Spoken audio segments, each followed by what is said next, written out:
Pusat pertanggungjawaban merupakan struktur pengendalian manajemen dan menunjukkan pendelegasian tanggung jawab pada unit organisasi sesuai dengan strateginya. Pada video ini, kami akan membahas mengenai arti pusat pertanggungjawaban secara umum. Sebelumnya, izinkan saya memperkenalkan diri. Perkenalkan, nama saya Azlan Sahlubis dari kelas 5F Akuntansi Universitas Muhammadiyah Sumatera Utara. Adapun pengertian pusat pertanggungjawaban adalah sebuah unit organisasi yang melakukan kegiatan mengolah input menjadi output yang dipertanggungjawabkan oleh seorang pimpinan. Dalam hal ini, organisasi merupakan kumpulan pusat pertanggungjawaban yang terlihat pada setiap kotak pada struktur organisasi. Adapun karakteristik dari pusat pertanggungjawaban melakukan kegiatan untuk mencapai satu atau lebih tujuan yang disebut objektif. Organisasi secara keseluruhan mempunyai goal. Manajer menetapkan strategi untuk mencapai goal. Objektif berbagai pusat pertanggungjawaban dalam suatu organisasi membantu implementasi strategi, karena organisasi merupakan sekumpulan pusat pertanggungjawaban.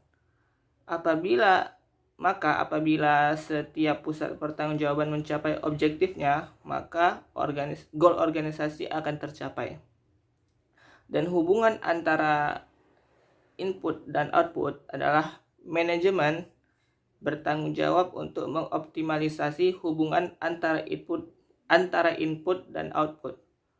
Sebagai contoh, misalnya departemen produksi, inputnya dalam bentuk bahan baku masih dapat dilihat pada produk jadi.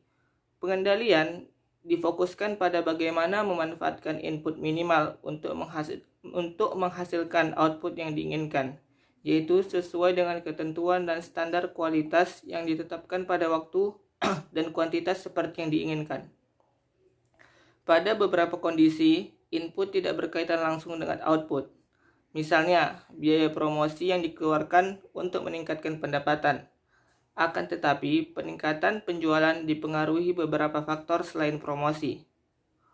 Hubungan antara peningkatan biaya promosi dengan peningkatan pendapatan sulit dijelaskan. Pada kegiatan penelitian dan pengembangan, hubungan antara input dan output lebih sulit lagi dijelaskan. Hasil dari kegiatan penelitian mungkin tidak nampak pada beberapa tahun, dan jumlah biaya optimum untuk kegiatan penelitian juga sulit untuk ditetapkan. Mungkin sekian dari saya. Yang selanjutnya akan dilanjutkan oleh teman saya. Assalamualaikum warahmatullahi wabarakatuh. Nama saya Usi Indah Ramadhani, NPM 1905170276. Di sini saya akan menjelaskan apa itu jenis-jenis pusat tanggung jawab. Ada 4 jenis pusat tanggung jawab. Yang pertama itu pusat pendapatan. Pusat pendapatan adalah suatu output, yaitu pendapatan yang diukur secara moneter dalam bentuk uang.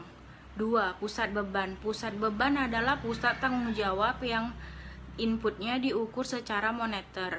Pusat beban terbagi menjadi 2, yaitu biaya teknik dan biaya kebijakan.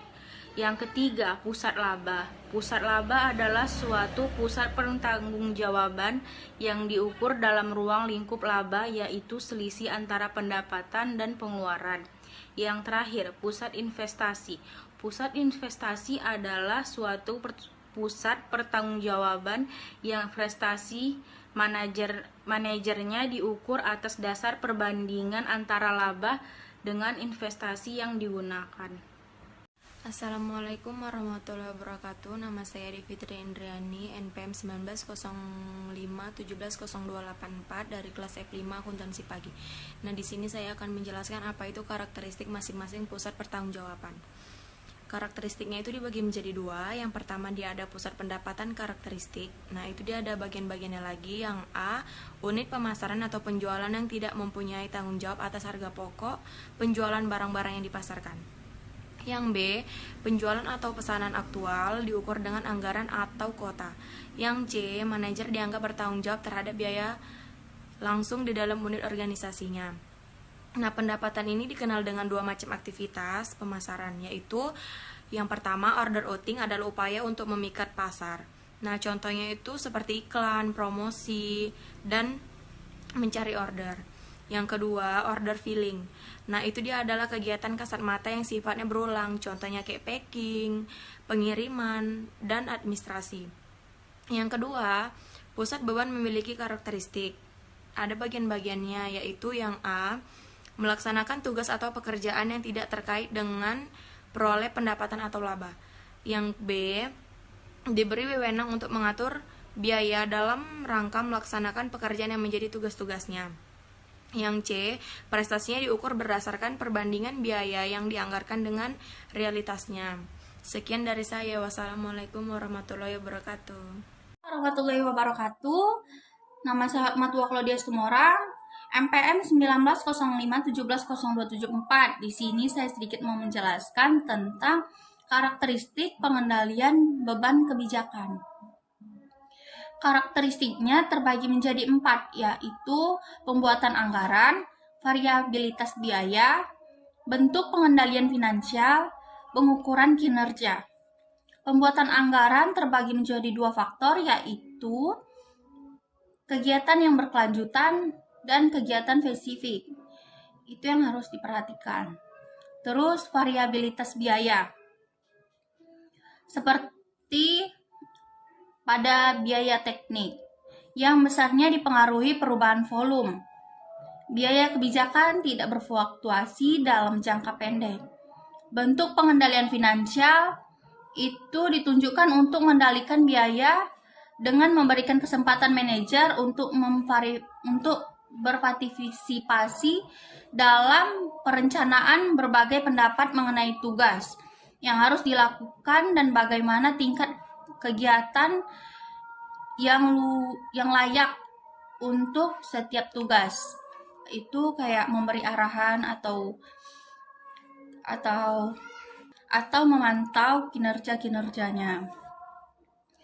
Pengukuran kinerja itu pengeluaran yang dilakukan sesuai dengan anggaran yang seharusnya dilakukan. Apabila anggarannya besar dari anggaran, berarti ada yang perlu diuji, dan dia misalnya anggarannya kecil, berarti ada kegiatan yang tidak dilakukan atau tidak dilaksanakan. Kemudian ada istilah pusat administrasi dan pendukung. Di sini ada yang perlu dipengendalikan, yaitu ada 2. Kesulitan pengukuran output dan kesulitan untuk mencapai good governance. Dan untuk anggaran dari pusat administrasi dapat terdiri dari komponen seperti biaya minimal harus ada, biaya kebijakan sesuai dengan tujuan yang ditetapkan, dan penjelasan apabila terjadi peningkatan biaya. Assalamualaikum warahmatullahi wabarakatuh. Perkenalkan, nama saya Muhammad Dafaz Zain Nasution, NPM 1905170290.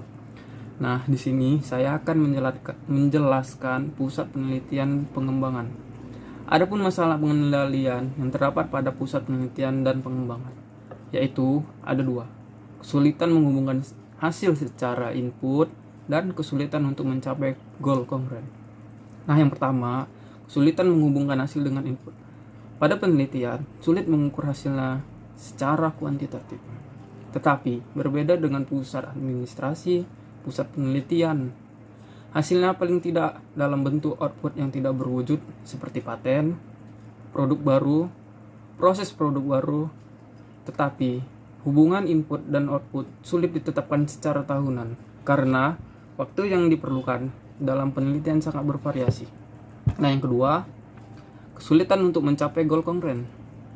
Sama seperti administrasi, manajer penelitian menginginkan melakukan yang terbaik, yang mungkin cukup mahal bagi organisasi. Selain itu, karyawan di bagian penelitian tidak cukup kemampuannya untuk melakukan penelitian yang optimum sesuai dengan kebutuhan organisasi.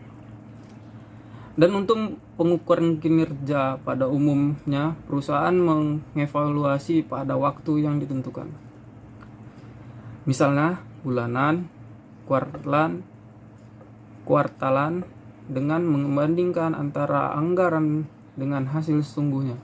Kemudian hasil perbandingan diringkas untuk disampaikan kepada manajer senior untuk membantu perencanaan dan menginginkan bahwa biaya yang terjadi sesuai dengan yang disetujui.